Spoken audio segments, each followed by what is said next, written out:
El día de hoy nos acompaña la doctora Sheila Yaxa Romero. Ella es máster en Derecho de los sectores regulados por la Universidad Carlos III de Madrid, con segunda especialidad en Derecho Público y Buen Gobierno, y es abogada por la Pontificia Universidad Católica del Perú. Así como tiene un certificado en especialización en Derecho Administrativo por la Universidad ESAN. También tiene experiencia profesional desde el año 2016 y está especializándose actualmente en Derecho Administrativo y Regulatorio, sobre todo en las APP, las asociaciones público-privadas, y la regulación de servicios e infraestructura pública. Un gusto, doctora, estar con usted. Bienvenida y cuando usted se comience. Muchas gracias, Rodrigo, por la introducción, por la presentación. Les voy a compartir un PPT. Por favor, ¿me pueden confirmar si pueden verlo? Sí, sí se ve, doctora. Perfecto, muchas gracias. Muchas gracias a todos los que están presentes. En este caso me han pedido dar un repaso de lo que es Derecho Administrativo 1.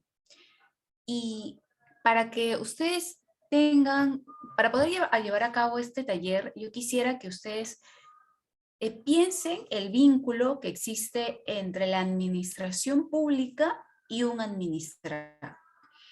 Ahora yo les voy a dar ciertos alcances generales, porque este tema ya lo han visto con mayor profundidad en el semestre, de cómo debe regularse este vínculo que debe haber entre la administración pública y el administrado.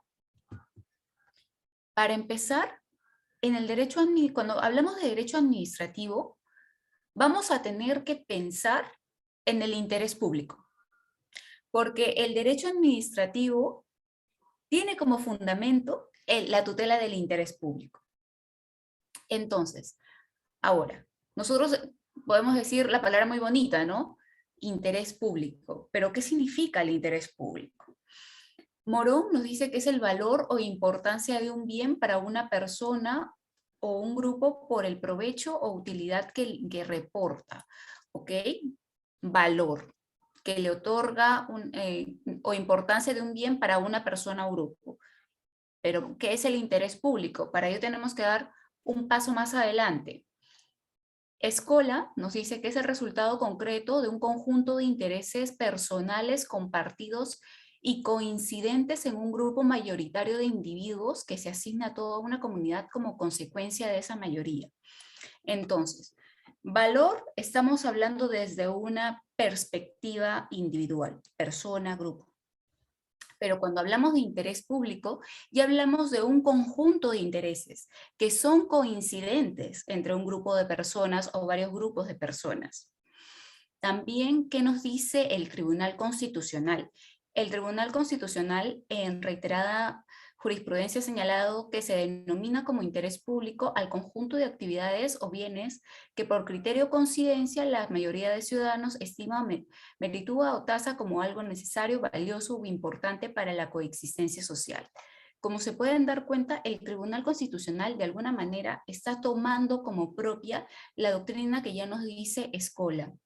Estamos ante intereses que son coincidentes. Ahora, un tema que es bastante estudiado en la doctrina es, entonces, deberíamos tomar como el interés público es superior al interés privado para poder llevar a cabo toda la regulación de derecho administrativo. El Tribunal Constitucional ha señalado que eso es incorrecto. No puede ser que el interés público sea considerado superior al interés privado.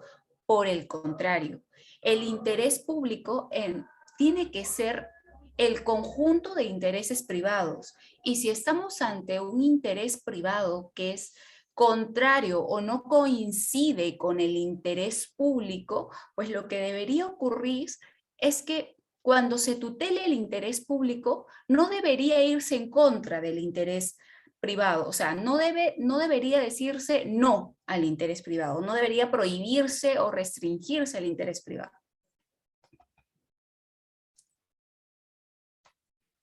También hay condiciones para poder identificar la existencia de un interés público.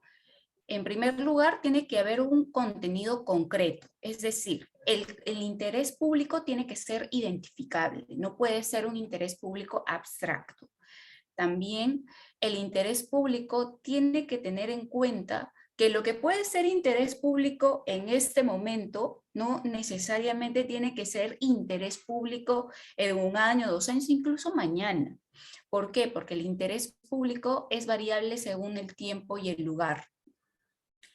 Y a partir de lo anterior, el interés público también tiene un contenido actual, es decir, aspira a que se ejecute este interés de manera inmediata o mediata. No puede ser especulativo, que en algún momento se va a realizar, no. La siguiente condición es el contenido personal y directo, que significa el provecho y utilidad incide directamente en la colectividad. Es decir, si vas a satisfacer el interés público, pues los beneficios de satisfacer ese interés público tienen que venir hacia la sociedad, hacia la colectividad, que finalmente somos nosotros los administrados. Y la última condición es que está relacionado a derechos subjetivos, que es como una consecuencia de lo anterior. Cuando se satisface el interés público, nosotros tenemos el provecho y la utilidad, pero también de esa manera se satisfacen nuestros derechos subjetivos, nuestros derechos que son protegidos por el ordenamiento jurídico peruano.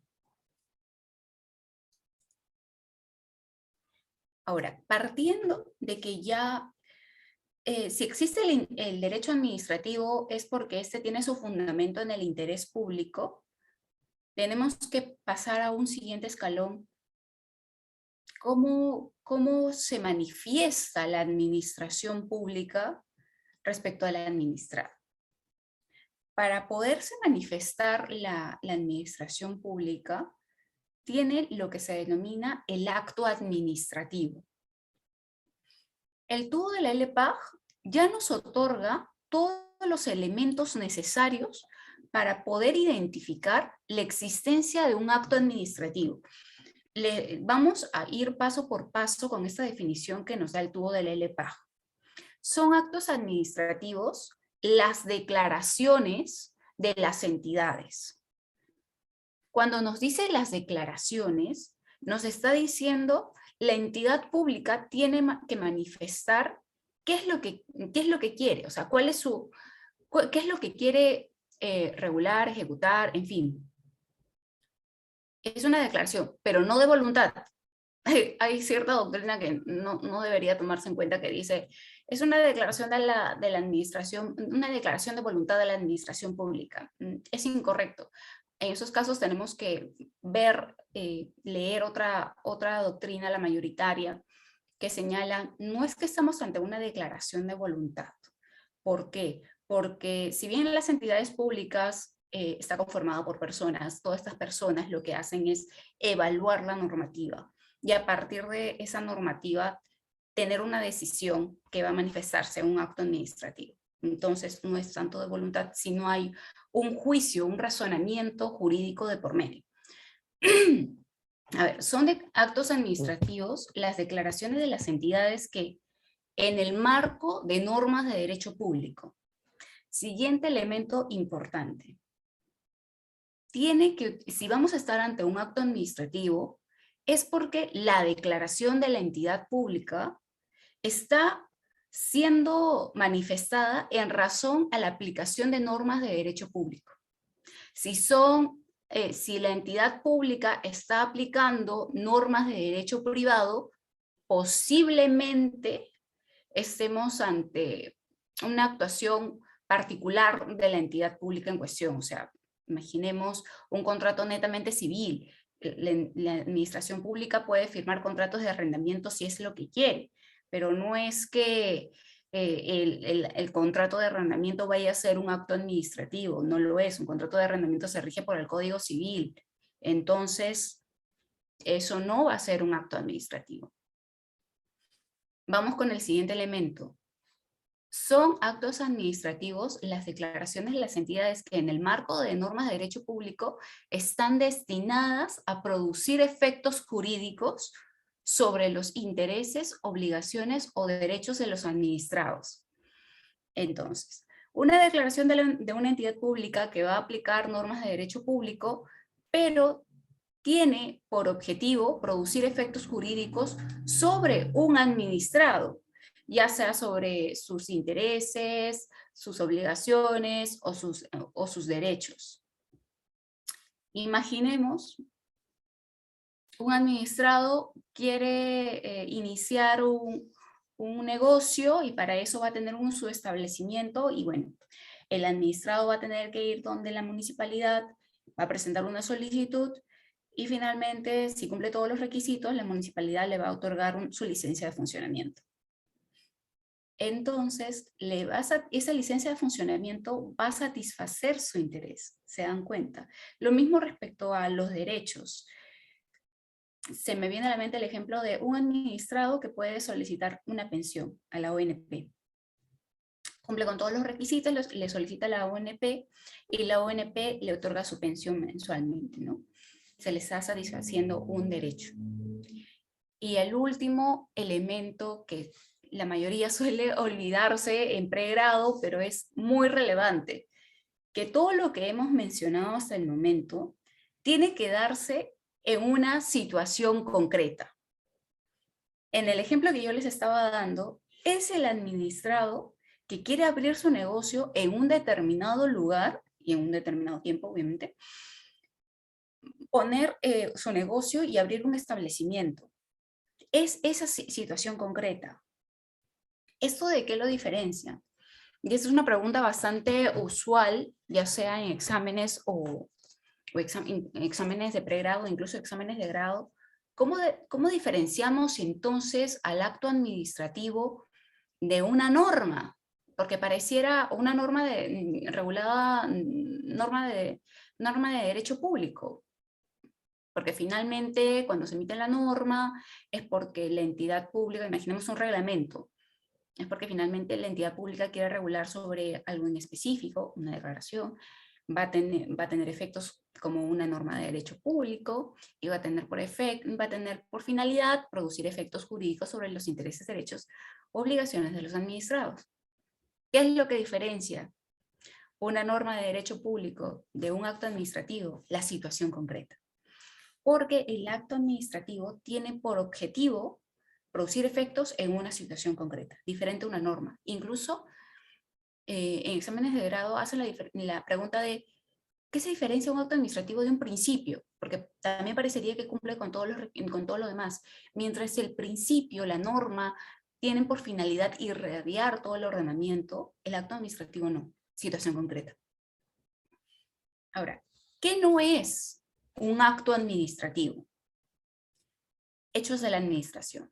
Ejemplo clásico de hechos de la administración, cuando la administración pública ha decidido demoler un edificio. La demolición. La demolición es un hecho de la administración. ¿Qué tampoco es un acto administrativo? Un acto de administración interna. ¿Qué es un acto de administración interna? Ejemplo clarísimo. Dentro de la entidad pública, yo ya les decía, está conformado por personas. Y estas personas llevan expedientes y demás. Y hay determinados casos en los que una solicitud de un administrado no solamente tiene que ser revisada por un área, sino tiene que ser revisada por varias áreas.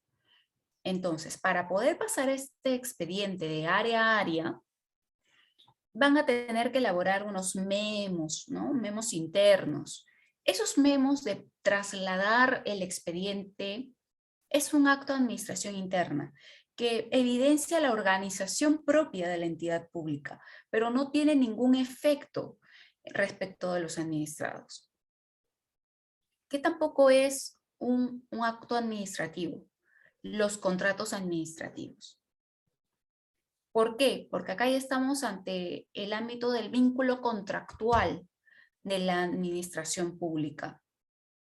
Ustedes están en ADMI 1, ya más adelante van a ver, quizás en ADMI 1 hayan podido ya al menos escuchar que la administración pública también suscribe contratos con privados. Imaginemos los contratos de inversión pública. la línea 1, la línea 2 del metro han sido consecuencias, bueno, tienen ahí contratos de asociación público-privada, APPs, pero eso es netamente vínculo contractual que está regulado por su norma especial de APPs y en fin, no es un acto administrativo, pero sí es la consecuencia de un acto administrativo, diferente, marca mucho la diferencia. ¿Por qué? Para que el inversionista que ganó la línea 1 del metro haya podido firmar el contrato línea 1 del metro, ha tenido que pasar por un procedimiento de selección, un concurso público. Y en el marco de ese concurso público, la administración pública ha tenido que adjudicar la buena pro. Y el acto de adjudicación de la buena pro, eso sí es un acto administrativo, que cumple con todos los requisitos que les acabo de mencionar. Eso sí, a partir de ese acto administrativo, el inversionista ya cuenta con su título para poder firmar posteriormente el contrato de concesión de línea 1 o línea 2 del metro. Ahora, no es que se cumplan todos los requisitos y, disculpen, y digamos a ciegas, ya estamos ante un acto administrativo válido y eficaz. No. El tubo de la LPAG establece requisitos para poder estar ante un acto administrativo válido. En esta parte vamos a quedarnos con lo que es válido. El primer requisito de validez es la competencia. Que todo lo que se señala ahí es lo que establece el tubo del LPAG, pero podemos resumirlo en lo siguiente. Las entidades públicas se diferencian respecto de los ciudadanos y ciudadanas en que ellos no tienen libertad negativa. Es decir, nosotros los ciudadanos y ciudadanas, administrados, administradas, podemos hacer todo aquello que está permitido y podemos hacer todo aquello que no está prohibido. A diferencia de las entidades públicas, la administración pública únicamente puede hacer aquello a lo que está permitido, ya sea por la ley, el reglamento, en fin.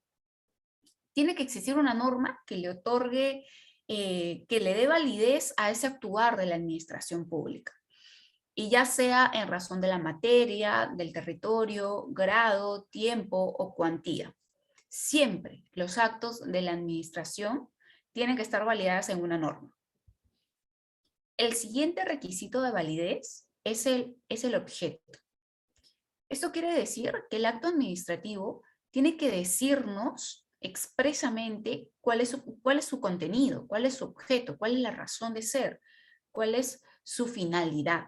No puede darnos un objeto vago, porque ahí estaríamos contraviniendo este requisito. Y además, el contenido que establezca el acto administrativo tiene que ser lícito, preciso, posible física y jurídicamente. Y otro requisito muy importante que lo vamos a ver a continuación es la motivación. Todos estos requisitos implican que se cumpla con el objeto o contenido. El siguiente requisito de validez es la finalidad pública. Y acá, cuando hablamos de finalidad pública, encontramos la correspondencia con el interés público. El derecho administrativo tiene su fundamento en el interés público, muy bien. El acto administrativo que emita la administración pública tiene que tener también su fundamento en la tutela del interés público.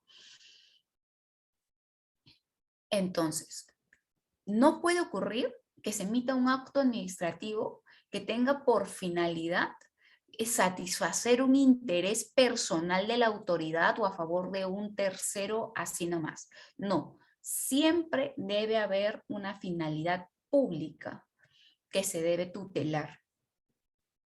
El siguiente requisito es la motivación. El tubo del LPAG hace bastante incidencia en la motivación, bastante. ¿Por qué? Porque es importante que la administración pública señale al administrado cómo así la administración pública llegó a una decisión. es muy importante para el tubo del LPAG que la autoridad administrativa motive, sustente sus decisiones.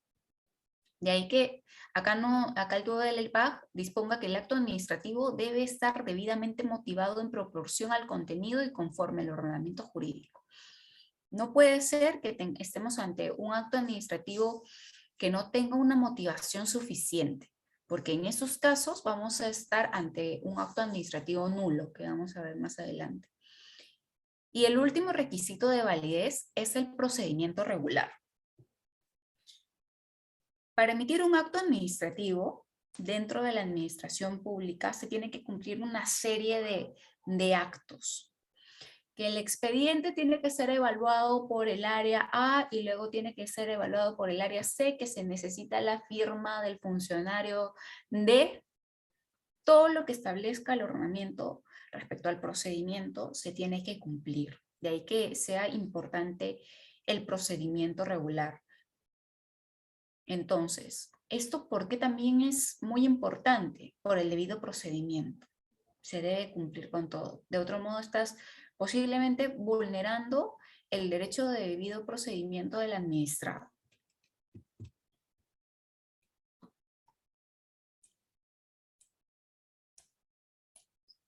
Yo ya les hablaba de qué pasa si no se cumple con los requisitos de validez del acto administrativo.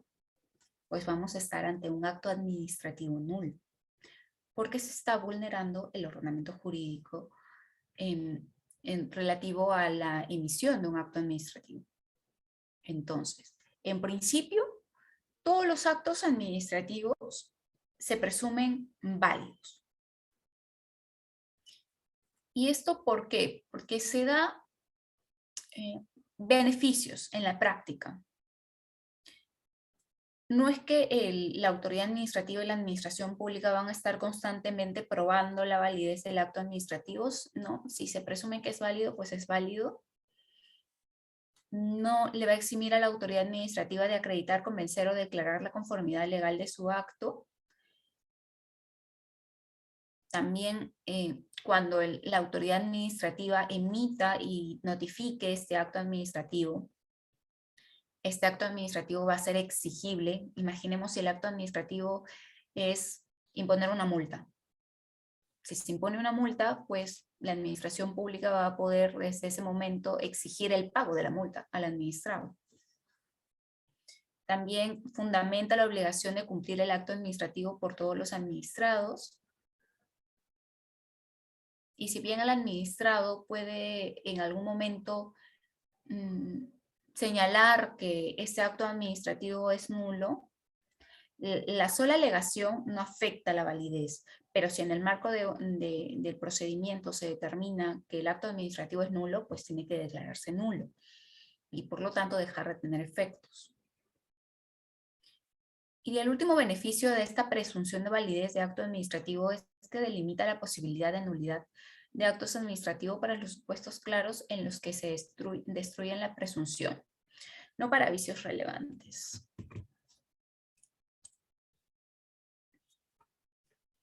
Ahora, el artículo 10 del tubo de la LPAG ya establece cuáles son los supuestos en los cuales se puede determinar que un acto administrativo es nulo.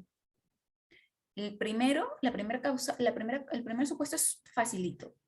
Contravención a la Constitución, las leyes o las normas reglamentarias. Es decir, si al emitirse el acto administrativo, ya sea en contenido o por temas de procedimiento, se ha contravenido la Constitución, las leyes o las normas reglamentarias, pues estaremos ante un acto administrativo nulo que debería implicar que deje de tener efectos en el ordenamiento jurídico. La segunda causal es el defecto u omisión de alguno de los requisitos de validez. Muy importante lo que acabamos de ver. Objeto, motivación, finalidad pública. Todos esos requisitos tienen que ser cumplidos. Y a su vez, si incumples los requisitos de validez, el acto administrativo va a ser nulo no solamente por la segunda causal, sino también por el primero, porque el tubo del LPAG es una norma con rango de ley. La tercera causal es los actos expresos o los que resulten como consecuencia de la aprobación automática o por silencio administrativo positivo, por los que se adquiere facultades o derechos cuando son contrarios a su ordenamiento o cuando no se cumplen los requisitos, documentación o trámites esenciales para su adquisición. Entonces, tenemos procedimientos que, de dos tipos, ¿no? Los de evaluación previa y los de aprobación automática. Los de aprobación automática es el administrado va a mesa de partes, cumple con todos los requisitos que establece la norma, el TUPA específicamente, y se le otorga su título habilitante justo con el sello de cargo. Su título habilitante ha sido aprobado automáticamente. Y los de evaluación previa se dividen entre silencio administrativo positivo y silencio administrativo negativo, ¿no? Los del positivo significa que si ha pasado el plazo que establece la norma para que la administración pública se pronuncie, pues la solicitud del administrado se entenderá aprobado en los términos en los cuales el administrado lo haya solicitado. Y el silencio negativo es lo contrario, ¿no? Si cumple todo el plazo, pero la administración pública no se pronuncia, pues se entenderá denegada la solicitud del administrado. Entonces, ¿a qué se refiere este tercer supuesto? En que si el administrado no cumplió con todos los requisitos que establecía la norma y aún así presentó su documentación ante mesa de partes lo aceptó, si estamos ante el caso de aprobación automática, pues el acto administrativo ficto de aprobación automática es nulo, no puede tener efectos en el ordenamiento jurídico. ¿Por qué? Porque fue el administrado el que no cumplió con todos los requisitos y por lo tanto no cumplió con el ordenamiento. Y lo mismo con el silencio administrativo positivo. Si el administrado presentó los requisitos incompletos o contraviniendo el ordenamiento, en fin, ante mesa de partes lo aceptó, la autoridad administrativa no se pronunció en el plazo y el administrado está obteniendo el beneficio del silencio administrativo positivo, pues no es así. El acto administrativo ficto favorable que ha tenido el administrado es nulo, no puede tener efectos en el ordenamiento. ¿Por qué? La misma lógica que con aprobación automática, porque fue el administrado el que no cumplió con el ordenamiento al momento de presentar su solicitud. Y la última causal es los actos administrativos que sean constitutivos de infracción penal o que se dicten como consecuencia de la misma. Claro, lo que es netamente penal, que se vea en la vía penal. El derecho administrativo no se puede meter con la vía penal.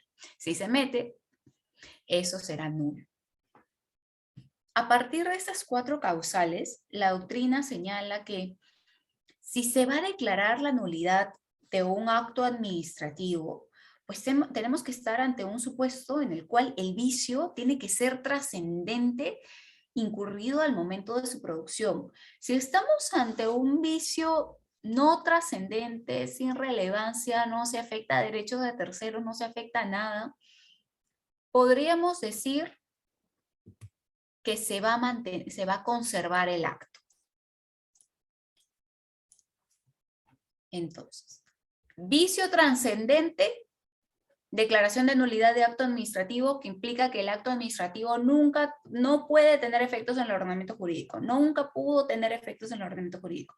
Pero si estamos ante el caso en el cual el vicio no es trascendente, el tubo del LPAG dice, vamos a mantener la validez de este acto administrativo. Vamos a mantener los efectos del acto administrativo en el ordenamiento. ¿Cuáles son los vicios no trascendentes? Ahí les he puesto algunos ejemplos. Esto no es una lista cerrada porque siempre hay que evaluar la situación concreta. Cómo se han dado los hechos, cómo se ha emitido este acto administrativo a efectos de determinar si estamos ante la posibilidad de conservar el acto o no. La doctrina dice, un vicio no trascendente es el contenido del acto, que el contenido del acto es impreciso o incongruente en relación a la motivación. Es decir, la administración pública se encuentra en la obligación de tener que otorgar una motivación expresa, suficiente, clara al administrado al momento de emitir un acto administrativo. Pero ¿qué pasa si estamos ante un supuesto en el cual el acto administrativo es válido, es favorable al administrado, pero el funcionario a cargo del expediente no fue tan incisivo en la motivación? Pero no se está vulnerando el ordenamiento jurídico en sí, no se está vulnerando derechos de terceros ni de nadie. No se está vulnerando el debido procedimiento, no se está vulnerando los principios, en fin. Hay que mantener la validez de ese acto administrativo, pese a que pueda tener una motivación imprecisa o incongruente. Pero eso hay que, como les digo, siempre verlo con pinzas, siempre enfocándonos en la situación concreta. Otro supuesto no trascendente para la doctrina es que el acto es emitido con una motivación insuficiente o parcial cuando el acto sea favorable, lo mismo que lo anterior. Lo mismo que lo anterior. El siguiente supuesto es acto emitido siguiendo un procedimiento con infracciones que no afecten al debido procedimiento y no hubiera cambiado el sentido de la decisión final. Esto pasa por temas de actos de administración interna, netamente. Se emite el acto administrativo, pero para poderse emitir este acto administrativo hubo algo en el tema dentro de la entidad, en el tema del procedimiento interno, que no se emitió, no sé, imaginemos, un memo o una elevación al expediente, pero si se elevó el expediente, si revisó quien debía revisar, si firmó quien debía firmar. Si es un tema tan leve como esto, no es trascendente, no puedes dejar sin efecto un acto administrativo que tutela, que, en fin, tutela un interés público, que satisface un interés, un derecho o implica una obligación a un administrado, porque no se emitió un memo pequeño de elevación de expediente o, en fin, cualquier otra razón interna. No tiene por qué serlo. En esos casos, se conserva el acto. El siguiente supuesto es cuando el acto final indubitablemente hubiese tenido el mismo contenido de no haberse producido el vicio. Esto le aplica mucho a las entidades en la práctica, porque internamente se les puede pasar algo a los funcionarios, pero luego te dicen, de cualquier otra forma, la decisión hubiera sido la misma. Si la decisión hubiera sido la misma, ¿por qué cargar más a la administración pública en tener que retroceder todos los actos hasta que se realice lo que se debía realizar en su momento? No, el acto administrativo mantiene su validez. Y por último, cuando la decisión es emitida con omisión de documentos no esenciales, un poco más de lo anterior. Si tenía que emitir su memo, no se hizo, no pasa nada. No pasa nada si no se vulneran derechos, si no se vulneran los principios.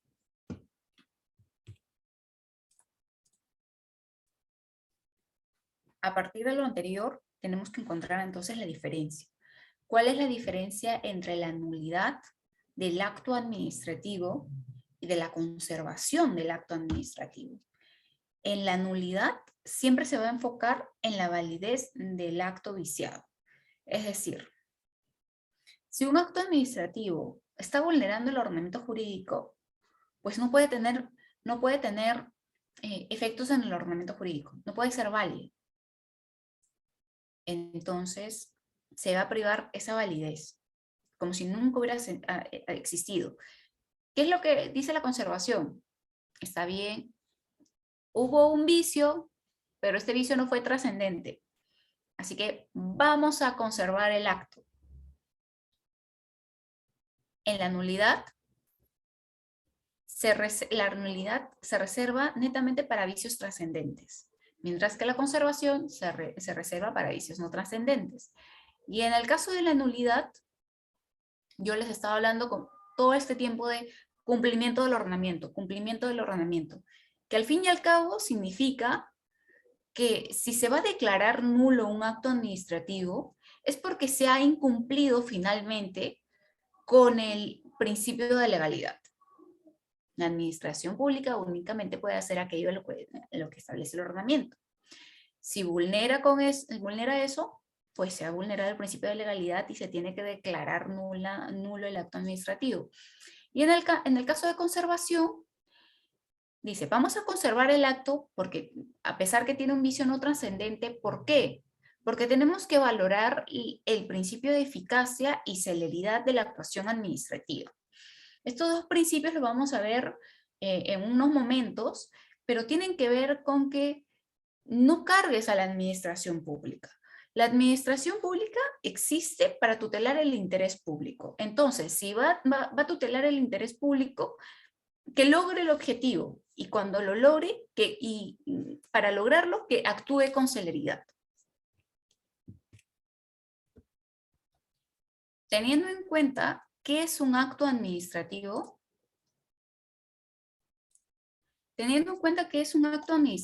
ahora ya podemos ver qué es el procedimiento administrativo. El procedimiento administrativo, el tubo del PAG de alguna manera nos da cierto insumo de lo que es importante de la definición y luego de ahí repite lo que es el acto administrativo. El artículo 29 señala: se entiende por procedimiento administrativo al conjunto de actos y diligencias tramitados en las entidades, conducentes a la emisión de un acto administrativo. Y luego de ahí repite lo que es una definición de acto administrativo, que produzca efectos jurídicos individuales o individualizables sobre los intereses, obligaciones o derechos de los administrados. Entonces, estamos ante, ¿qué es lo importante acá? ¿Cómo diferenciamos el procedimiento administrativo? Pues un procedimiento administrativo va a ser el conjunto de actos o diligencias tramitados en las entidades. Eso es lo que es un procedimiento administrativo. ¿Para qué? ¿Para qué realiza este conjunto de actos y diligencias? Lo hace para emitir un acto administrativo. Y ya vimos la definición de acto administrativo. Una declaración de la entidad pública aplicando normas de derecho público que tiene por objetivo tener efectos sobre los intereses, derechos y obligaciones de un administrado en una situación concreta. Ahora, si la entidad pública va a tener estos actos para poder emitir un acto administrativo, pues así nomás no puede estar regulado. Al ordenamiento jurídico le importa que la actuación de la administración pública cumpla con principios generales, que son los principios administrativos que vamos a proceder a explicar. Pero para ello tenemos que tener en cuenta qué son los principios generales. Los principios generales, Marcial Rubio señala, son conceptos o preposiciones de naturaleza axiológica o técnica que informan la estructura, la forma de operación y el contenido mismo de las normas, grupos normativos, conjuntos y del propio derecho como totalidad. Pueden estar recogidos o no en la legislación, pero el que no esté no es óbice para su existencia y funcionamiento. Los principios generales se sustentan en el numeral 8 del artículo 139 de la Constitución, que señala que son principios y derechos de la función jurisdiccional el principio de no dejar de administrar justicia por vacío o deficiencia de la ley. En tal caso deben aplicarse los principios generales del derecho y el derecho consuetudinario. Entonces, los principios, a partir de lo anterior, los principios tienen tres funciones. Son fundantes, son integradoras y son interpretativas. ¿Por qué es fundante?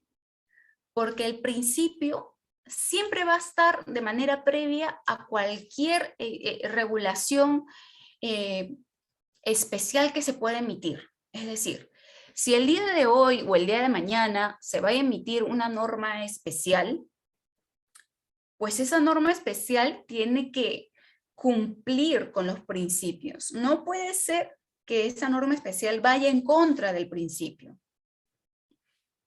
¿Por qué el principio es integradora?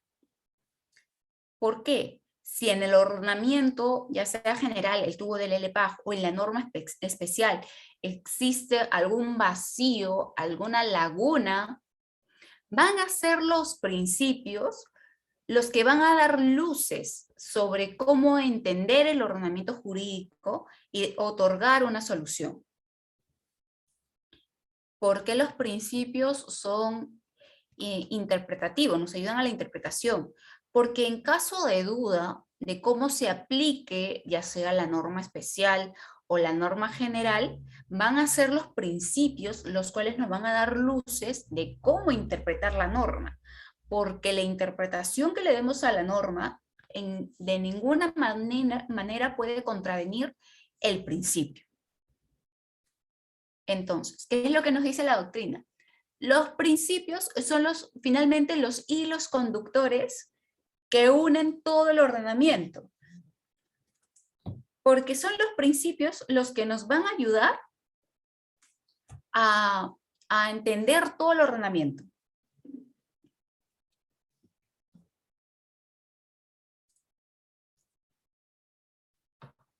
Teniendo esta pequeña introducción, voy a proceder a explicar cuáles son los principios del procedimiento administrativo. El primero, y por excelencia en el derecho administrativo, se encuentra el principio de legalidad. ¿Qué significa? Que las autoridades administrativas solamente pueden actuar según aquello en lo que está previsto en la Constitución, en la ley, en la ley y al derecho. Entonces, una vez más, regresamos a lo que es no tener libertad negativa. Los ciudadanos, ciudadanas, tenemos libertad negativa, podemos hacer todo aquello que está permitido y podemos hacer todo aquello que no está prohibido, pero la administración pública no. Únicamente puede hacer aquello que está previsto en el ordenamiento. De otro modo, se está vulnerando el principio de legalidad.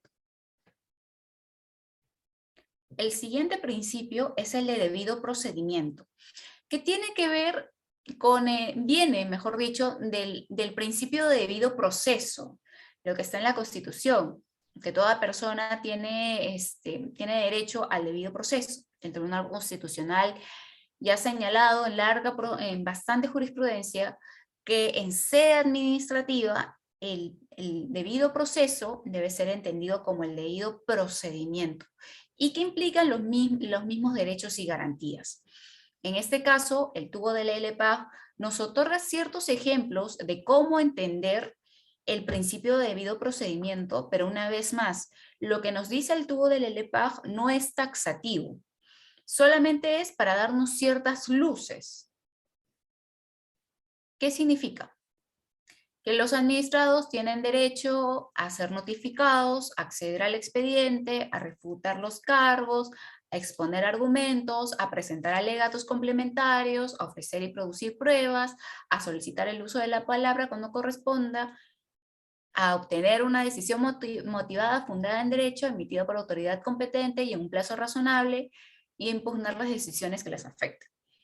¿Cuáles son otros derechos que estarían implicados en el principio de debido procedimiento, pero la norma no lo dice de manera expresa? La doctrina dice el derecho a no ser discriminado, el derecho de acceso a la autoridad. Más recientemente, en Perú ya se está hablando del derecho a la buena administración pública. Interesante. En fin, como les digo, no es posible que en el marco de un procedimiento se vulnere alguna garantía o derecho mínimo que tiene cualquier persona, y en el ámbito de derecho administrativo estamos hablando del administrado o administrada, en el marco de un procedimiento. El siguiente principio es el de impulso de oficio, que tiene que ver con que las autoridades deben buscar siempre llevar a cabo de la manera más dinámica posible el procedimiento a efectos que se emita el acto administrativo. Es decir, tiene que estar constantemente enfocado en cómo impulsar el procedimiento, en seguir con el procedimiento hasta que este procedimiento termine. El principio de impulso de oficio es bastante importante, sobre todo en el procedimiento especial, que es el procedimiento sancionador, porque ahí la administración pública tiene la carga de la prueba de tener que probar que el administrado es el que cometió la infracción, porque de otro modo no puede sancionarlo. Ahí es muy importante el principio de impulso de oficio. El principio de razonabilidad tiene que ver mucho con el principio de proporcionalidad que habla el Tribunal Constitucional. ¿Cómo vamos a llevar este principio de proporcionalidad que habla el Tribunal Constitucional en sede administrativa?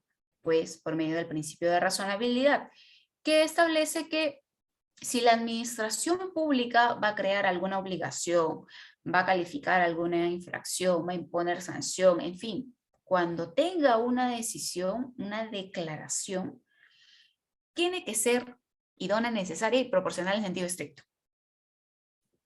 De otro modo, muy posiblemente estemos vulnerando el fin público, el interés público de por medio.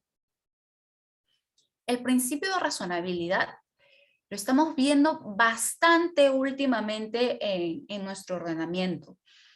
Ustedes ya en las clases deben haber escuchado del análisis del ACR, el análisis de calidad regulatoria, que tiene algunos años, pero todavía no está siendo empleado por todas las autoridades, por todas las entidades públicas.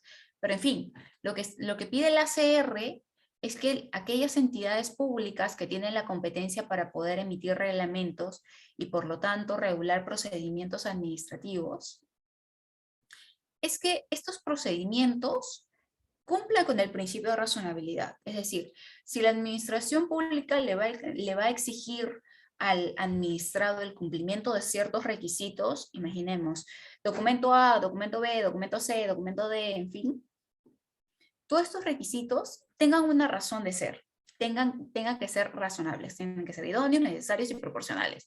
La norma no lo establece de manera tal así, pero esa es la finalidad. Idóneos, necesarios y proporcionales en sentido estricto. Eso para efectos de emitir una norma que regula procedimientos administrativos. Lo mismo se está viendo con el ejercicio de la función regulatoria, que no necesariamente significa emitir normas regulatorias que no necesariamente implican la regulación de procedimientos administrativos. Esto lo podemos ver bastante con los organismos reguladores.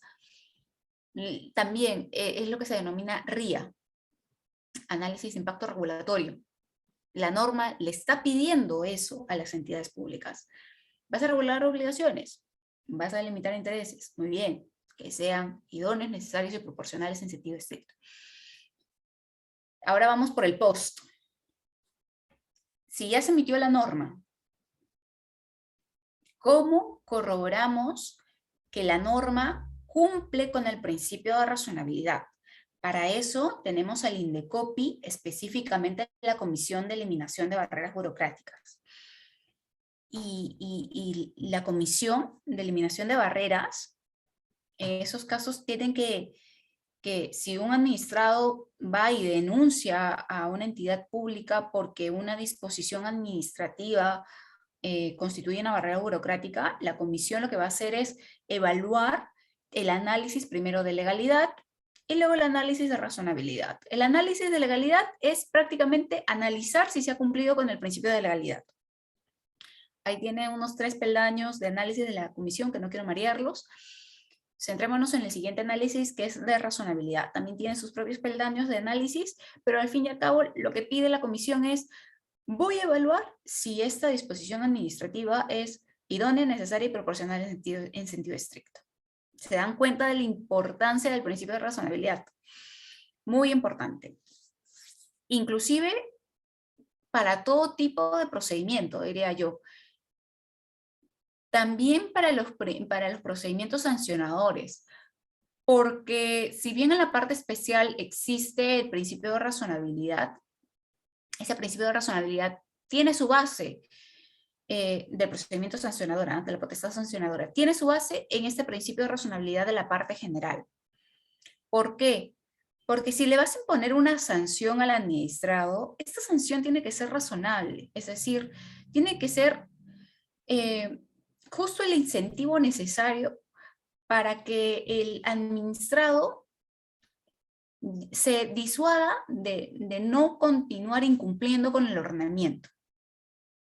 Hay que encontrar ese punto exacto, porque de otra manera es posible que estemos ante un acto arbitrario de la administración pública. Y si es un acto arbitrario, se está vulnerando el requisito de validez de finalidad pública, y si se vulnera un requisito de validez de acto administrativo, estamos ante un acto administrativo nulo. El siguiente principio es el de imparcialidad, que en este caso el tubo del LPAG está pidiendo a la administración pública que trate a todos los administrados y administradas por igual. No puede haber casos de discriminación entre los administrados y administradas. Entonces, a ellos se le tiene que otorgar igual tratamiento y tutela, siempre respetando el ordenamiento jurídico y la atención al interés general. Otro principio es el de la buena fe procedimental. Este principio de buena fe procedimental lo podemos ver desde la perspectiva de la administración pública como desde la perspectiva del administrado.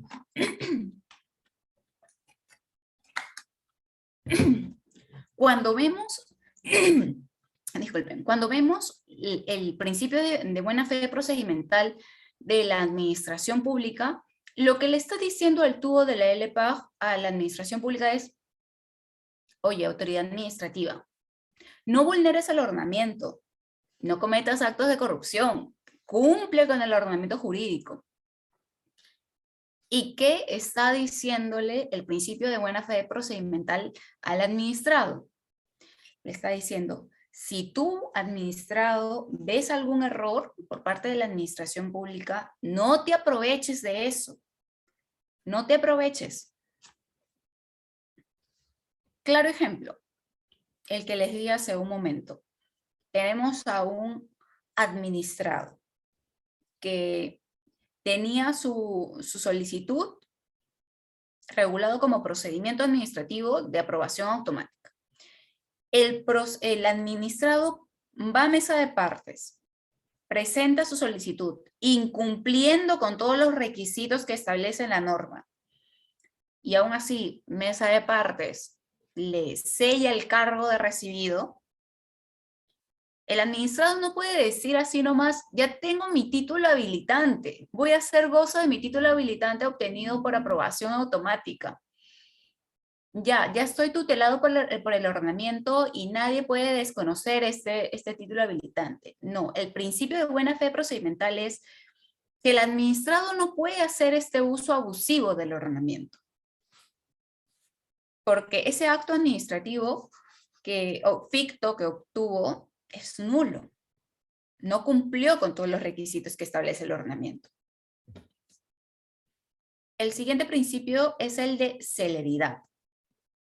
En este caso, el principio le está pidiendo a la autoridad administrativa que sea célere al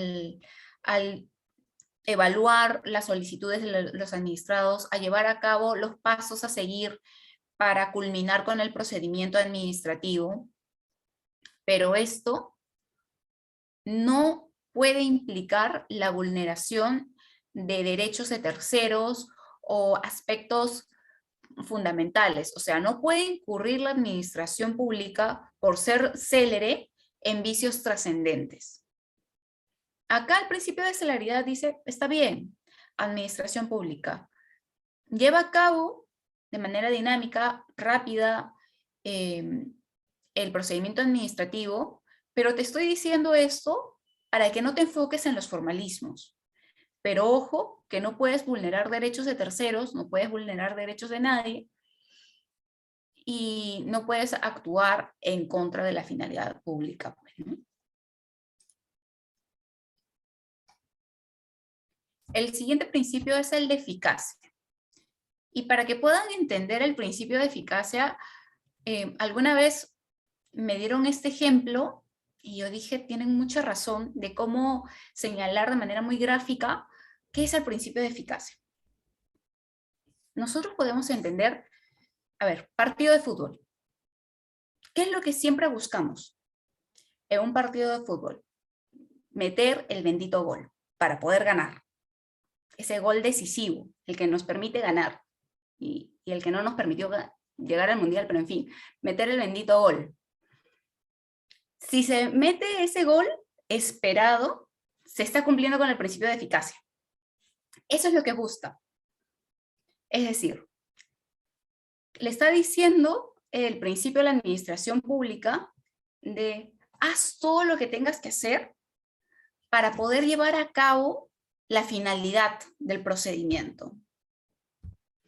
Actúa no valorando de sobremanera, porque sí, en la administración pública es importante, no valorando de sobremanera los formalismos. O sea, si hay vicios no trascendentes, vamos, sigue con la finalidad que emitas este acto administrativo, que va a tutelar finalmente un interés público. No te centres en los formalismos. El siguiente principio es el de verdad material.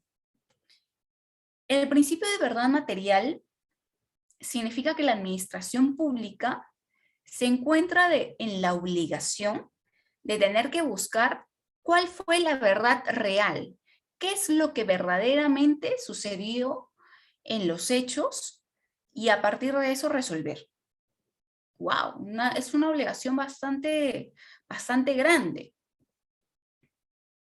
Y esto se da sobre todo en los procedimientos sancionadores, porque la administración pública ahí tiene la carga de la prueba, como les decía. Entonces tiene que ver qué efectivamente ocurrió en los hechos para poder sancionar en ese caso. ¿Y qué pasa en el caso de los procedimientos trilaterales? En los procedimientos trilaterales, se llama trilateral porque estamos ante un triángulo. Una entidad pública va a ser la que va a resolver una controversia que ocurre entre dos administrados o entre una administración pública diferente y un administrado. En este caso, en los trilaterales, el principio de verdad material nos dice, se suaviza un poco. Dice, vas a seguir manteniendo la obligación de buscar la verdad material, pero te vas a enfocar en aquellos elementos de prueba, en aquellos documentos que te otorguen las partes. Pero ojo, esto solamente implica que se va a suavizar un poco tu obligación de buscar la verdad material, pero de ninguna manera implica la inexistencia de la búsqueda de la verdad material. Aquí encontramos una diferencia de lo que ocurre en los procesos judiciales, ¿no? En los procesos judiciales, el juez se enfoca en ver la controversia, en cuáles son los elementos de prueba que han otorgado las partes, y a partir de eso emitir un fallo. Y ese fallo será considerado como la verdad formal, es decir, la verdad que para el juez, a partir de los elementos de juicio que tuvo a la mano, pudo determinar. La verdad, esa es la verdad para el juez, ¿no? En cambio, en el ámbito administrativo, le está diciendo la administración pública, busca lo que verdaderamente ocurrió. No está buscando la verdad formal, está buscando la verdad material. El siguiente principio es el de participación. Y el principio de participación tiene dos caras de una misma moneda. ¿Por qué? El principio de participación busca que los administrados estén involucrados en los procedimientos y, en fin, en cualquier actuación de la administración pública. Pero para que los administrados puedan participar teniendo cierto resultado, o sea, que otorgue cierto beneficio a esa participación, pues necesitamos empoderar a los administrados. ¿Cómo los empoderamos? Otorgándole información. Si les otorgamos información a los administrados, ellos van a tener conocimiento de aquello que se está evaluando, se está viendo, y es a partir de esa evaluación propia que va a hacer el administrado, va a poder participar. Y esa participación va a ser beneficiosa para la administración pública. Entonces, en el principio de participación encontramos esas dos caras de una misma moneda. La participación misma, pero para poder participar necesitas informar. Entonces, la administración pública se encuentra en la obligación de tener que proveer la información a los administrados, pero este derecho no es irrestricto. Tenemos ciertas limitaciones como temas de datos personales, temas de intimidad personal, seguridad nacional, en fin, que son causales que están reguladas en la Ley de Acceso a la Información Pública. El siguiente principio es el de simplicidad. Aquí, el principio le está pidiendo a la administración pública que los trámites que regule, que lleve a cabo, sean lo más simples posible. Acá al principio le está diciendo a la administración pública, tienes que tomar en cuenta el administrado de pie. El administrado que no necesariamente tiene que ser abogado. Ese administrado de pie que quiere su título habilitante para satisfacer un interés. No le compliques la vida. Exige lo que tengas que exigir, pero haz en la medida de lo posible ese trámite lo más sencillo posible. Otro principio es el de uniformidad, que aquí el tema es bastante sencillo. Este principio requiere que la administración pública para trámites similares exija requisitos similares. ¿Y esto para qué? Porque otorga cierta predictibilidad en el administrado.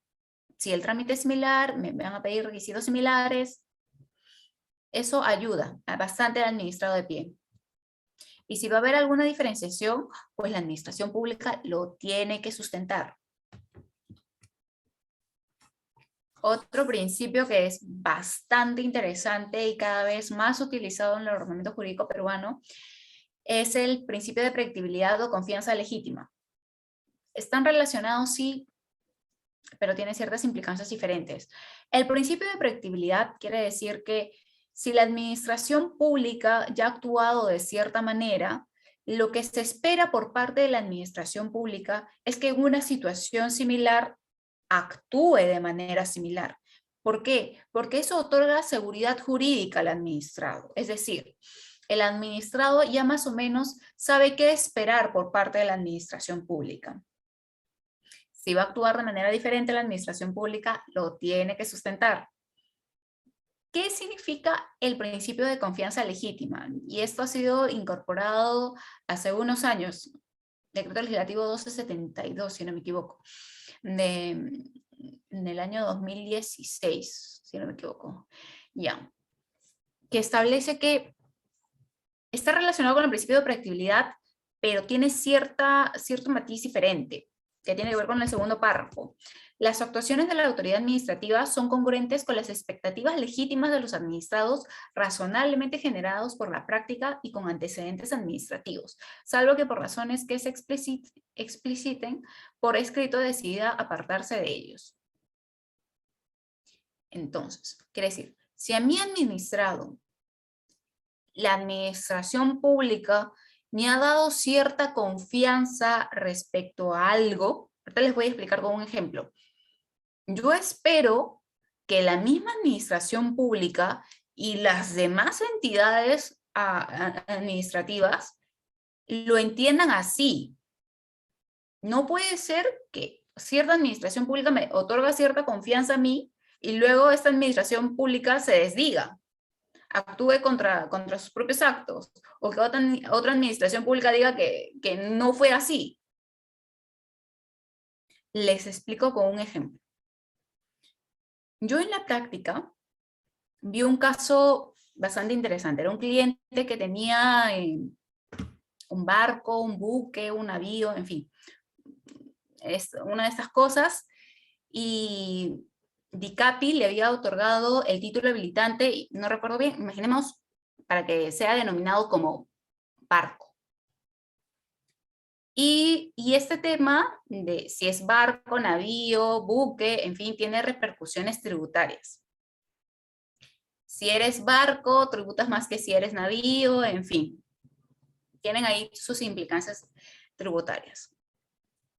Mi cliente tenía su título habilitante, otorgado por DICAPI, que decía que lo que tenía era un barco.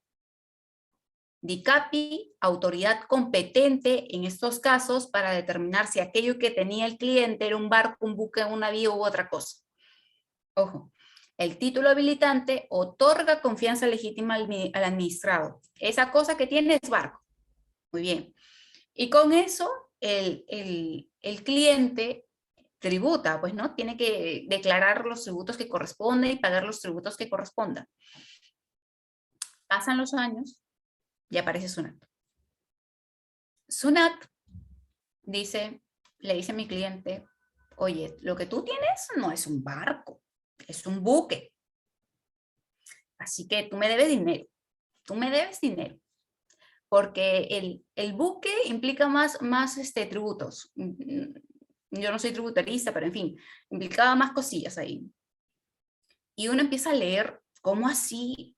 SUNAT empieza a hablar temas que le corresponden a DICAPI, ¿no? Llama bastante la atención. SUNAT empieza diciendo, yo SUNAT soy la autoridad competente para supervisar, determinar, inspeccionar, en fin, verificar que el administrado está declarando correctamente y pagando correctamente los tributos. Hasta esa parte decimos, de acuerdo, sí, tienes razón, SUNAT, no te discuto eso. Siguiente párrafo. Y a partir de lo anterior, es necesario que SUNAT evalúe si aquello que tiene el cliente, tiene este administrado, constituye barco, buque o navío, y empieza a evaluar cada uno de los requisitos de la normativa de DICAPI para poder determinar si lo que tiene el cliente es un buque, un navío o un barco. Ahí ya nosotros como abogados externos vimos el tema y dijimos, acá SUNAT se está metiendo su cuchara donde no debe meterse. El cliente tiene un título habilitante que le otorga confianza legítima en el ordenamiento jurídico. Esa cosa que tiene es un barco. Así que, ¿y por qué? Porque la autoridad competente ha dicho que es un barco. Ahora, la autoridad competente de temas de tributos se quiere meter en la competencia de DICAPI. Eso es incorrecto, no puede hacerlo. Por más que diga que tenga la competencia para corroborar que se ha tributado o no se ha tributado bien, no puede entrar a evaluar los requisitos de la norma de DICAPI, porque ahí está vulnerando la confianza legítima. Está vulnerando la confianza legítima de este título habilitante que obtuvo el cliente en su momento.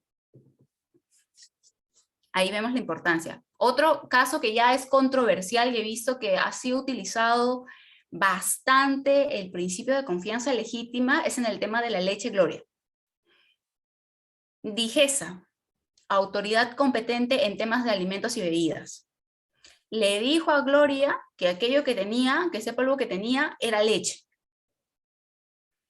Y a partir de eso, Gloria dijo que lo que tenía era leche. Leche, leche, leche, leche. Luego vino el escándalo de la leche. Y está viéndose ahorita por temas de competencia desleal en el Indecopi. ¿Cuáles son los argumentos entre los argumentos que ha alegado Gloria? ¿Qué es? Gloria ha dicho, ojo que yo tenía confianza legítima. Gloria todo este tiempo me dijo que yo era leche, que lo que yo tenía era leche. Ahora no puede desconocerse que para el ordenamiento que fue evaluado por DIGESA, lo que yo tenga no es leche. Todavía ese conflicto jurídico no se determina en Indecopi, pero es un argumento bastante fuerte. El siguiente principio es el privilegio de controles posteriores. Esto tiene que ver mucho con el principio de presunción. Acá siempre se busca que los trámites sean lo más dinámicos, los más céleres posibles. Entonces, en algunos procedimientos, con la finalidad de simplificar el procedimiento, la administración pública le va a pedir al administrado la presentación de declaraciones juradas, imaginemos. Declaraciones juradas o copias simples de determinados documentos. Si bien le estamos haciendo la vida un poco más fácil al administrado o administrada, eso va a implicar que la administración pública tenga cierto deber, que es que tenga una obligación de control posterior. Es decir, está bien, le vamos a creer al administrado cuando nos presente su declaración jurada, cuando nos presente su copia simple, pero yo, administración pública, posteriormente voy a tener que controlar, corroborar si la declaración jurídica es veraz, si la copia simple es veraz. Te voy a hacer la vida simple en el trámite del procedimiento, pero ojo, yo voy a tener, administración pública, la obligación de tener que corroborar la veracidad de esa documentación. El siguiente principio es el principio del ejercicio legítimo del poder, que tiene que ver con que yo, administración pública, tengo cierto poder. Yo, autoridad administrativa, tengo cierto poder. Pues bien, ese poder lo voy a utilizar para tutelar el interés público. No voy a vulnerar el interés público. No voy a actuar en razón de un interés privado. El siguiente principio es el de responsabilidad. Para que este principio podríamos hablar una hora. En simple es que si la administración pública produce algún daño al administrado, pues tiene que responder. Antes no existía este principio de responsabilidad y la administración pública puede generar daños y no pasaba nada. Ahora se ha incluido este principio para reconocer expresamente que tiene que reconocer, la administración pública tiene que reconocer su responsabilidad. Y ya para terminar con el tema de principios, encontramos el principio de acceso permanente. Para este principio, la administración pública, se le exige a la administración pública que siempre otorgue el acceso al expediente, a los documentos, a los informes, al administrado. Porque el administrado tiene acceso, tiene derecho a tener acceso, tiene derecho a saber cómo así la administración pública tomó determinada decisión, cómo así emitió un acto administrativo tomando una decisión, o cómo así emitió una norma, cuál fue el análisis que hizo de la norma que hizo la administración pública en su momento. Entonces, el administrado tiene derecho a conocerlo, de ahí que tenga el derecho de acceso permanente.